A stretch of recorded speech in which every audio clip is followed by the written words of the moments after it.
As a piece of visual material that everybody instantly recognises, here's a special report on how the happening is actually the non-happening. Here's me, reporting for you. Tonight at 10, jobs and prosperity must come first in any Brexit deal. And so, it all starts here. The phallic backdrop to the 2008 financial crash. Normally there's a shot of the journalist pacing steadily towards the lens, punctuating every other sentence with a hand gesture that looks a bit like a dinosaur when making a shadow puppet, while ignoring everybody else around them. Before coming to a halt and then asking the question, what comes next? Hi there, yeah, it's me, it's Participant 4 from the internet. I'm actually here now with a letter in my bag. Normally the people in news reports open letters in their kitchen, talking about how they've been affected by the issue. So I've just got a letter here giving me the result of the referendum. What?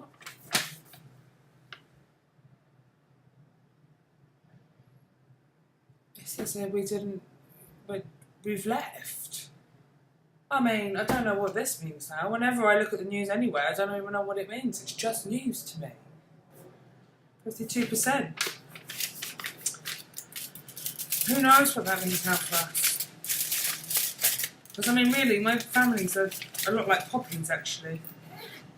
All too polite to discuss Brexit, and like with those that have a different opinion to us. And I know this is because nobody wants to offend anyone or have an argument. But it's also sad because nobody's debating and speaking about the issue. And it really and that's what's happening now. I'm speaking about it, but I'm not really speaking about it. It's really the happenings and non-happening here. You know what I mean? I'm curious to know if other families are like this and they don't really discuss it because they're too polite or they don't want to cause arguments. And it does make you think, actually, it's is there even a very good debate on Brexit going on in the everyday, within the public? I don't think they are. Often a shot like this appears to give your eyes something to look at while my voice babbles on about facts. There may be some wordplay intertwined. In this case, the road closure sign is a metaphor for the annoying social diversion that Brexit has become. Not really helping anyone, but just letting people know that something is happening. The happening is the non-happening. Sometimes it will slow down to a halt, turn monochrome, and some of the facts will appear one by one on the screen.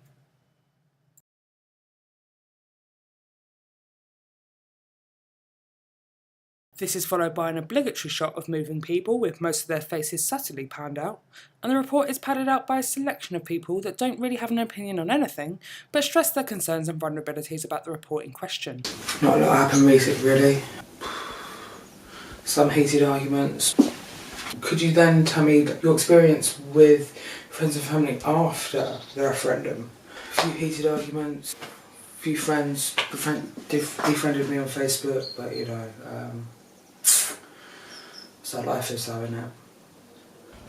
Nobody in my family really seems to care, if I'm honest with you. Yeah, nobody cared. Nobody cared, really. Yeah. So can you tell me about the experiences you had with your friends and family after the referendum? I mean, still nobody cares, isn't it? Except, I think now just everyone's, pretty bored of it. I mean, just get it over and done with, innit? I'm supposed to be recording that. During the referendum, I spent a small amount of time chatting with some friends about what was happening, and nobody thought it would be a big deal and that we would all stay. We thought we were going to remain.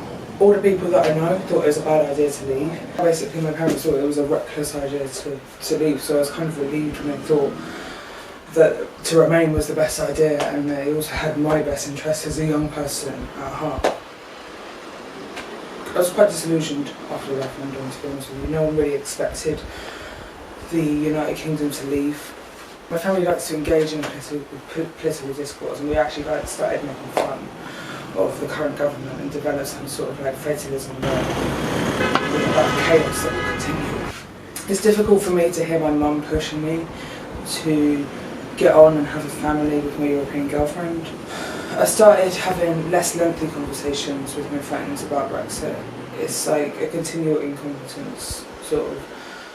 And and chaos with the government that's depressing. It's just not interesting anymore. Sometimes go online to confront Brexiteers on like places like Reddit.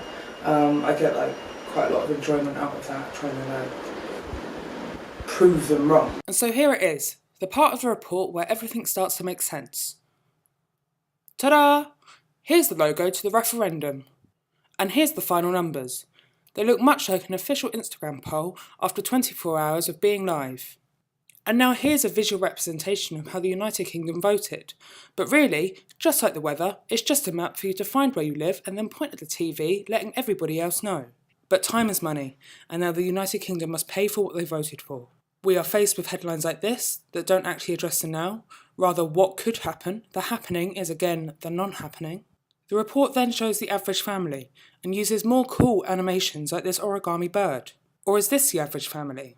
Or this? Who knows? This is what participant 4 said over on the Over 50s forum. My 3 daughters, 37, 35 and 29, all voted to remain and were quite worried about their children's, my grandkids' future post-Brexit. I saw them the weekend after the referendum and it was a hot topic of conversation, naturally. In the 18 months since, their fears have reduced somewhat and we rarely talk about it, to be honest. I'll be seeing them this weekend, so maybe I'll have a wee chat with them about it. They stay in Bristol, by the way, so a relatively wealthy, vibrant part of the UK. To be honest, the high cost of housing and childcare is a bigger concern for them. My youngest daughters, 21 and 29, are away with the fairies most of the time, so not really bothered about Brexit, and are more politicised over matters of equality, gay, LGBT rights and social cohesion. It's clear that Brexit raises questions of belonging and the approach to work, trust and friendship has risk constantly in mind. In the 18 months that have followed, the happening has really started to take shape through the non-happening. With a possible no-deal ahead of us, what does Brexit mean? And finally, there's a summary that sums up absolutely nothing, as the happening is just the non-happening. If you're lucky, there may be a bit of wordplay fit for a king, or in other words, Brexit, fit for a king. Abby Baker, News Report, London.